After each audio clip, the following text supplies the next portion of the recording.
तो अब वो टाइम जा चुका है। अब तो रातों रात ऐसी चीजें होंगी, ऐसी घटनाएं होंगी कि सुबह इतना चीज बदला हुआ आपको दिखेगा कि आपको खुद पे भरोसा नहीं होगा कि यार रातों रात इतना बड़ा बदलाव कैसे आ गया।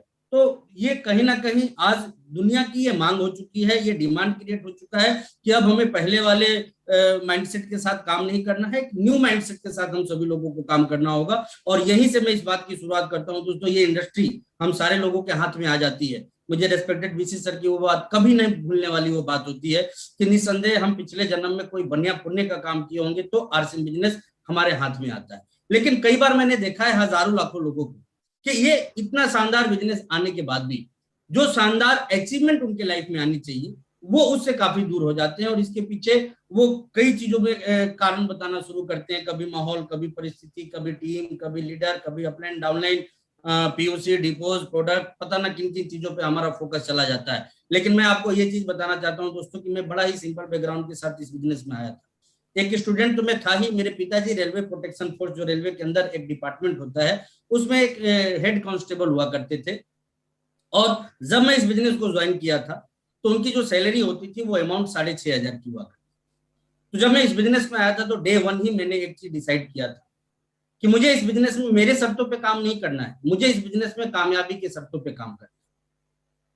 कभी भी आज तक मेरे मतलब आज एक लंबा सफर हो चुका, कई सालों का मेरा अनुभव रहा इस बिजनेस में, लेकिन आज तक मैंने कभी कोई डिमांड नहीं करी कि ये हो जाता तो मेरे लिए अच्छा होता, वो हो जाता तो मेरे लिए अच्छा होता, ये होता तो मैं शायद और बेहतर कर पाता। ऐसा कुछ नहीं। मैं आपको बताना चाहता हूँ कि इस बिजनेस में जब मेरी शुरुआत हुई थी, मेरे घर से जो सबसे नजदीकी पिकअप सेंटर हुआ करता था जहां के आरसीएम के सामान मिला करते थे, उसकी दूरी मात्र 135 किलोमीटर हुआ करती थी। जहां से कि जा जाके मैं सारे प्रोडक्ट को ले आया करता था। मुझे आज भी याद है कि जब मैं मार्केटिंग प्लान लोगों को दिखाता था, कई बार लोग मेरे से पूछ लेते थे, जब बचत की बात मैं लोगों को बताने की कोशिश करता था कि सामान कहाँ मिलेगा, तो मैं उनको बताता नहीं था डर से कि ये सामान कहाँ मिलेगा। मैं उनको सिर्फ यही बोला करता था कि आपको जब भी सामान की जरूरत हो ना, आप मुझे बता दीजिए, मुझे बता देने से क्या है, मैं ला के दे दूंगा। क्योंकि मुझे मालूम था कि यदि मैंने किसी ग्राहक को ये बता दिया कि सामान खरीदने के लिए आपको 135 किलोमीटर दूर जाना होगा, और वो भी उस टाइम की परिस्थिति की यदि मैं बात करूं, यदि 10 प्रोडक्ट के लिए हम लोग जाते थे तो 2 प्रोडक्ट हम लोग लेके आते थे, 8 पेंडिंग में चले जाते थे। उस दौर में इस बिजनेस को किया। क्यों किया? क्योंकि माइंडसेट स्ट्रॉन्ग था दोस्तों, विजन बिल्कुल क्लियर था कि इस बिजनेस में करना क्या है, इस बिजनेस में जाना कहां है।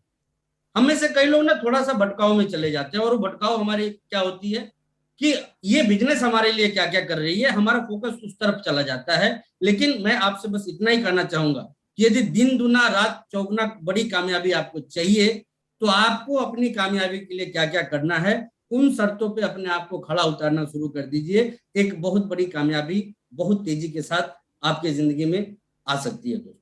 आज मैं कुछ फार्मूलेज बताऊंगा आप लोगों को, जिनके ऊपर काम करके आप अपनी स्पीड को कई गुना तेज कर सकते हैं। जैसे कि मेरा हमेशा से यह मानना रहा है कि 10 चीजों को खराब तरीके से करने से हमेशा बेहतर है कि एक चीज को आप बहुत ही अच्छे तरीके से,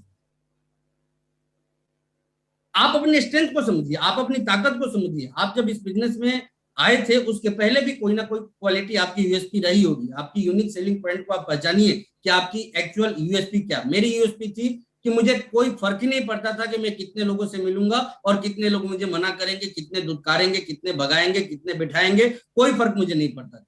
मेरा यूएसपी यही था इस बिजनेस में आने के टाइम में कि एक बहुत मजबूत माइंडसेट के साथ मैं आया था कि मुझे इस बिजनेस में लाखों रुपए महीने की इनकम लेनी है, मुझे इस बिजनेस का करोड़पति बनना है और हिंदुस्तान में एक अलग पहचान बनानी है। इन सपनों के साथ मैंने इस बिजनेस को ज्वाइन किया था दोस्तों। और जब मैं इस बिजनेस में काम करना शुरू किया तो बाकी किसी चीजों में मैं उलझा नहीं। होता क्या है कि हमें से बहुत सारे लोग इस बिजनेस में आ तो जाते हैं डायमंड बनने के लिए, इस बिजनेस में आ तो जाते हैं रॉयल्टी और टेक्निकल के लेवल को हासिल करने के लिए, लेकिन छोटी छोटी चीजों में हम कहीं ना कहीं उलझ के रह जाते हैं। जैसे वाइटल के ही ऊपर कभी आप ईगल रनर विनर जैसी चीजों के ऊपर ही हम उलझ के रह जाते हैं। तो मेरा ये कहना है कि देखिए, आप जब कहीं भी जीवन में सफर की शुरुआत करते हैं, एक एग्जांपल लीजिए कि आप बेंगलोर से दिल्ली के लिए चले हैं या बेंगलोर से मुंबई के लिए आप चले हैं किसी ट्रेन में, आपका टारगेट है, आपने टिकट बनाया हुआ है, आपने नोटिस में डाला हुआ है दिमाग में कि मुझे मुंबई जाना है, तो वो ट्रेन कहीं भी रुके तो इसका ये मतलब थोड़ी होता है कि आप वहां उतर जाएंगे और मुंबई नहीं जाएंगे।